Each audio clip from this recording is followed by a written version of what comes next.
Hello everyone, welcome to my YouTube channel. आज हम देखेंगे 34 साइज़ कटोरी ब्लाउज़ का कटिंग और स्टिचिंग। तो चलिए वीडियो को स्टार्ट करते हैं। तो पहले हम पेपर में कटिंग करेंगे। उसके लिए इसका लेंथ लेंगे। तो लेंथ हमारा है 14 इंच। अब इसको इस लाइन को इस तरीके से स्ट्रेट कर लेंगे।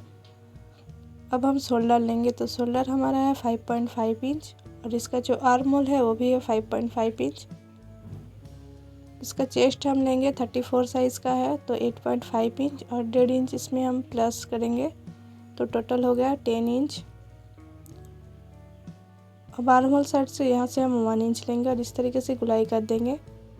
अब नेक विड्थ लेंगे तो नेक विड्थ लेंगे हम 2 इंच पर और नेक का जो लेंथ है वो लेंगे 5.5 इंच पर। अब यहाँ से हम 1 इंच लेंगे ऊपर तरफ, इस तरीके से गुलाई कर लेंगे। अब इसका हम पॉइंट लेंगे तो पॉइंट हमारा 11 इंच पर लेंगे हम और इस तरीके से इस लाइन को स्ट्रेट कर लेंगे। अब यहाँ से यहाँ तक हम लेंगे 5.5 इंच पर इस तरीके से और यहाँ से हम लेंगे 2.5 इंच पर और इस तरीके से कटोरी का शेप कर देंगे। अब यहाँ से हम लेंगे 2.5 इंच पर इस तरीके से, इस साइड भी 2.5 इंच पर लेंगे, दोनों साइड सेम लेना है। अब इसका 5.5 इंच था तो 5.5 इंच का हाफ करेंगे। जितना भी होगा उस पर मार्क कर लेंगे इस तरीके से। मार्क करने के बाद अब यहाँ से हम लेंगे 2 इंच, दोनों साइड अगर 2.5 इंच करके लिया तो इसमें हाफ इंच कम करेंगे। अब इस निशान को इस तरीके से कटोरी का शेप देंगे, देख सकते हैं। यहाँ से हम हाफ इंच लेंगे और इस तरीके से ऊपर तरफ कर देंगे। अब इसकी कटिंग कर लेते हैं।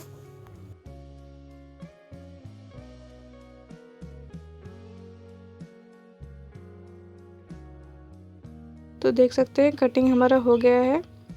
अब हम मैन फैब्रिक के ऊपर कटिंग करेंगे।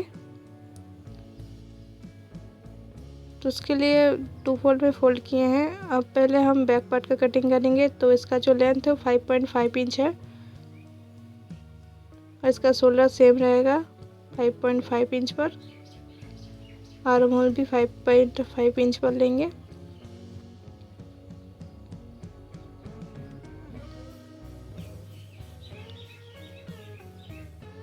चेस्ट हम लेंगे 8.5 इंच और 1.5 इंच इसमें प्लस करेंगे तो टोटल 10 इंच हो रहा है। इस साइड से भी 1 इंच से थोड़ा ज़्यादा लेंगे और इस तरीके से गुलाई कर लेंगे। और नेक विड्थ लेंगे तो नेक विड्थ हमारा रहेगा 2 इंच। यहाँ से 2 इंच पर मार्क करेंगे और नेक का जो लेंथ है, नेक का लेंथ हम लेंगे 9 इंच पर। यहाँ से हम 2.5 लेंगे और इस तरीके से इसको मिला देंगे। इस तरीके से निशान कर रहे हैं गोल गला का। अब इसका कटिंग कर लेते हैं। कटिंग होने के बाद अब फ्रंट पार्ट का कटिंग करेंगे। तो इस फैब्रिक को इस तरीके से फैब्रिक के ऊपर पेपर को रखेंगे और इस तरीके से ड्रॉ कर लेंगे चारों ओर। आपको इस वाले पार्ट में कुछ भी बढ़ाना नहीं है, बस कटोरी में बढ़ाना है। अब जो कटोरी हमने कटिंग किया उसको इस तरीके से रखेंगे और इसमें भी ड्रॉ कर लेंगे। अब इसको बढ़ाना है तो इसमें हम इस तरफ से 1 इंच लेंगे, दोनों साइड 1 इंच करके लेंगे। लेने के बाद नीचे तरफ से हाफ इंच करके लेंगे। इस तरीके से हाफ इंच करके इस तरीके से ड्रॉ करेंगे, देख सकते हैं। इस तरीके से ड्रॉ कर लेंगे। अब ऊपर तरफ भी हम हाफ इंच करके लेंगे। इस तरीके से इस निशान को तिरछा कर लेंगे और इसको इस तरीके से हल्के हाथों से शेप दे देंगे इस तरीके से।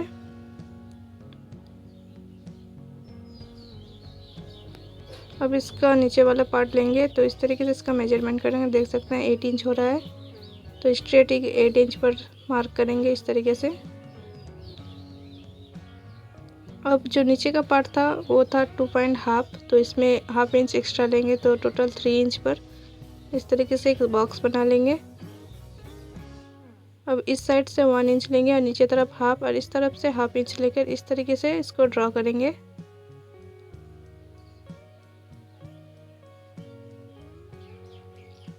अब नीचे का बेल्ट का हम ड्रॉ कर लेंगे। इसमें सिर्फ नीचे तरफ बढ़ाना है, जो फोल्ड करेंगे उसको जितना चाहे आप 1.5 इंच से 1 इंच तक ले सकते हैं। अब इसका भी कटिंग कर लेते हैं। अब साढ़े पार्ट को हम कटिंग कर लेंगे।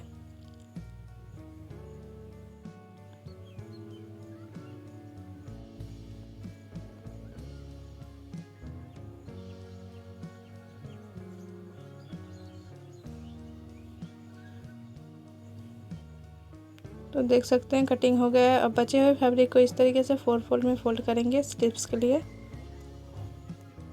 तो स्लीव्स का जो लेंथ है वो देखते हैं 5 इंच है।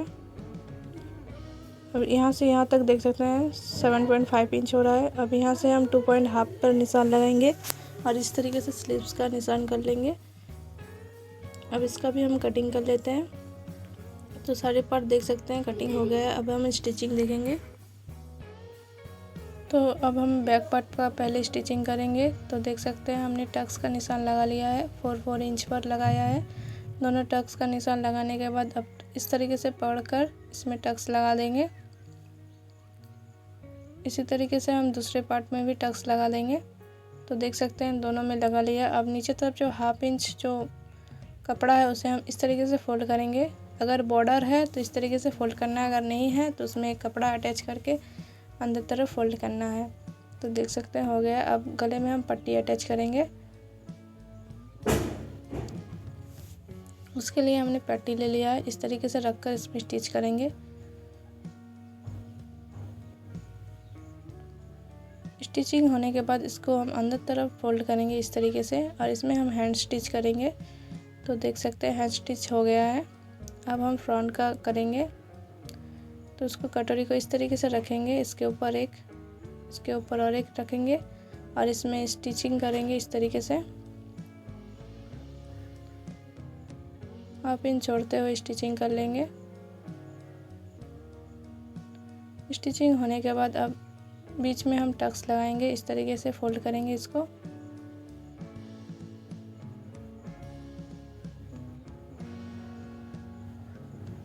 तो देख सकते हैं हमारा कटोरी बन के रेडी हो गया है। इसी प्रकार से हम दूसरे पार्ट को भी रेडी कर लेंगे। तो दोनों कटोरी रेडी हो गया है। अब साइड वाला पार्ट को हम जॉइन करेंगे। तो इस तरीके से दोनों पार्ट को दोनों तरफ रखेंगे इस तरीके से। इसको इस तरीके से रखने के बाद इसको स्टिचिंग करेंगे और ये वाले पार्ट को इसके ऊपर रखेंगे। हमेशा से आपको नीचे तरफ से जॉइन करना है, इससे कटोरी ऊपर नीचे नहीं होगा।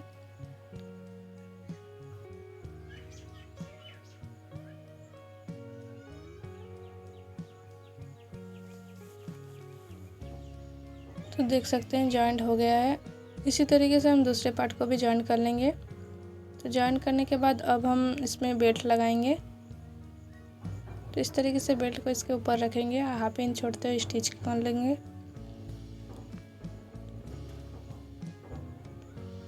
ऊपर में और एक स्टिच करेंगे इस तरीके से। तो देख सकते हैं रेडी हो गया है। दूसरे पार्ट को भी हम इसी तरीके से स्टिचिंग करके रेडी कर लेंगे। अब जो एक्स्ट्रा फैब्रिक हमने लिया है उसको हम इस तरीके से फोल्ड करेंगे और इसमें हम हैंड स्टिच करेंगे। तो चलिए कर लेते हैं। तो देख सकते हैं दोनों में हमने हैंड स्टिच किया है। आप चाहे तो स्टिचिंग कर भी कर सकते हैं, लेकिन हमने हैंड स्टिच किया है। अब इसमें पट्टी अटैच करेंगे। तो पट्टी हमारा है 1.5 इंच। इस वाले पट्टी को 1.5 इंच ले रहे हैं। ये वाला पट्टी ऊपर तरफ रहेगा, इस तरीके से ऊपर में रखेंगे रॉन्ग साइड पर, और जो नीचे तरफ फैब्रिक है उसको हम फोल्ड कर लेंगे 1/2 इंच लेकर इस तरीके से। साइड में स्टिचिंग करने के बाद एक्स्ट्रा फैब्रिक को हम कट कर लेंगे। ये वाला जो पट्टी है वो अंदर तरफ फोल्ड होगा। इस तरीके से थोड़ा सा प्रेस लगाएंगे हाथ से और इसको इस तरीके से फोल्ड कर लेंगे और इसमें भी हम स्टिच कर लेंगे।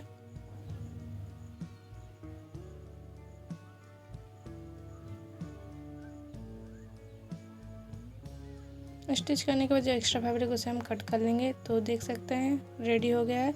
अब ये वाले पार्ट में हम पट्टी अटैच करेंगे। तो इसका जो पट्टी का चौड़ाई है वो 2.5 है। इसको रॉन्ग साइड पर अटैच करेंगे इस तरीके से। इसके ऊपर रॉन्ग साइड पर रखेंगे पट्टी को और नीचे तरफ 1/2 इंच एक्स्ट्रा लेके रखेंगे। इसको इस तरीके से अंदर तरफ फोल्ड करेंगे और इसमें भी स्टिच कर लेंगे। स्टिच होने के बाद इसको अब राइट साइड पर इस तरीके से फोल्ड करके स्टिचिंग करेंगे।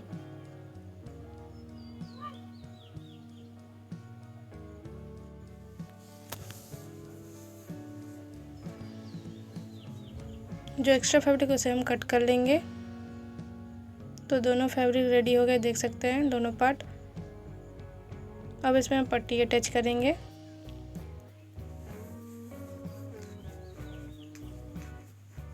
तो पट्टी को इस तरीके से लेंगे, 1/2 इंच एक्स्ट्रा इस तरफ से, और इसको अंदर तरफ फोल्ड कर लेंगे।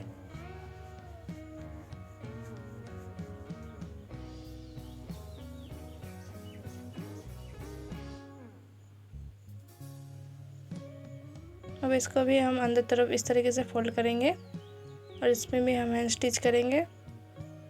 तो चलिए दोनों पार्ट को रेडी कर लेते हैं। तो देख सकते हैं दोनों में हैंड स्टिच हो गया है, पट्टी अटैच गले में। अब बैक पार्ट को इस तरीके से रखेंगे और हम शोल्डर जॉइन करेंगे, दोनों पार्ट को लेकर इस तरीके से रखकर।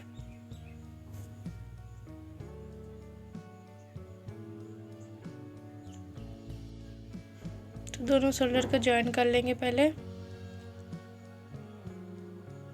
तो जॉइन करने के बाद अब हम स्लीव्स अटैच करेंगे। तो इसको इस तरीके से ओपन करके इस तरीके से रखेंगे और स्लीव्स को हम बीच में से जॉइन करेंगे इस तरीके से रखकर। आप अगर बिगिनर्स हो तो इस तरीके से जॉइन कीजिएगा।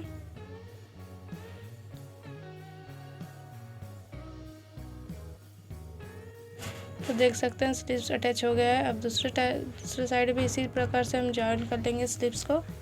तो दोनों स्लीव्स रेडी होने के बाद अब साइड तरफ हम जॉइन करेंगे। तो इसको पहले रॉन्ग साइड पे फोल्ड करेंगे और दोनों साइड हम स्टिच कर लेंगे।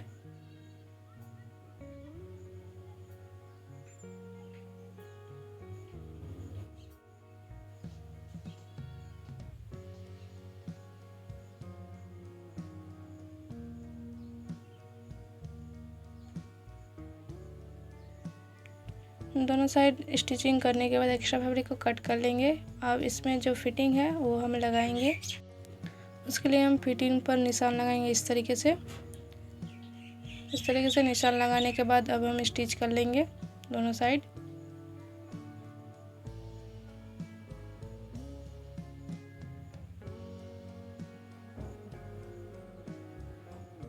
तो देख सकते हैं ब्लाउज बनके रेडी हो गया है। आपको ये वीडियो अगर अच्छा लगे तो लाइक शेयर सब्सक्राइब कीजिएगा।